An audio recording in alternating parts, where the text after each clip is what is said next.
Hey everyone, I'm Marc Fryt, a fly fishing instructor here in Spokane. When I'm not out with the fly rod on the Spokane River, I like to grab a mask and snorkel to see what's happening beneath the surface, checking out fish, aquatic habitat, and the river from a totally different perspective. On August 23rd, 2025, I snorkeled the section of river between Spokane Falls Boulevard and Division Street.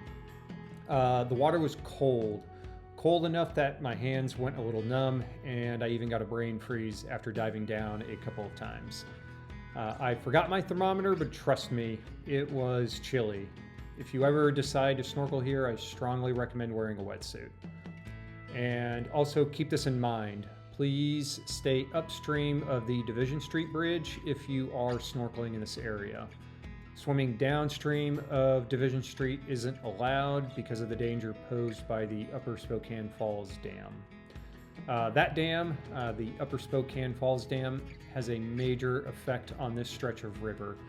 Water backs up behind it, creating more of a slow-moving reservoir than a free-flowing river. In summer especially, the current is weak and the water is deep, which makes snorkeling here feel more like swimming in a lake than drifting in a river.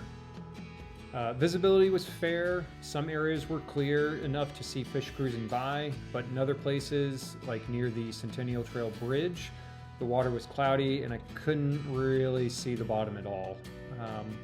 Because of the dam, plus bank armoring and other channel modifications, habitat here is pretty degraded.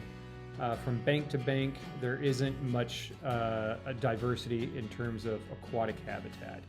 No gravel riffles, side channels, or significant woody debris that you would expect in a healthier river system.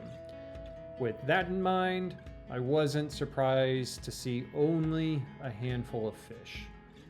The fish that I did see were all native species, red band trout and large-scale suckers. I wouldn't be surprised if northern pike minnow or smallmouth bass were also around, but I didn't spot any on this trip. The trout I did find were hanging out near structure, things like bridge piers, the remains of old bridges, and along underwater cliff edges where the riverbed drops off. A couple of the trout were pretty solid, around 15 to 17 inches, and they were slowly swimming through the area instead of holding tight to one specific spot. So keep that in mind if you're fishing this stretch of the river. Try not to just sit in one spot and hope that the fish come to you. Move around, seek different structure, and cast your line plenty of times. Aside from trout and large-scale suckers, I also saw a few signal crayfish that were scuttling along the bottom. These signal crayfish are common in the river and play an important role in the food web. One thing that stood out to me was the sunken remnants of old bridges. I haven't been able to track down exactly what those structures once were, possibly an old railway crossing, but they're certainly part of the river's story now. If you happen to know, I'd love to hear from you. Shoot me an email if you've got any insight. Even though the fish numbers were low, it was still fascinating to see this section of the Spokane River from below the surface. Snorkeling gives you a perspective you just don't get from the bank, and it makes you realize how the river's infrastructure, its dams, and hardened banks really shape what kind of habitat exists here.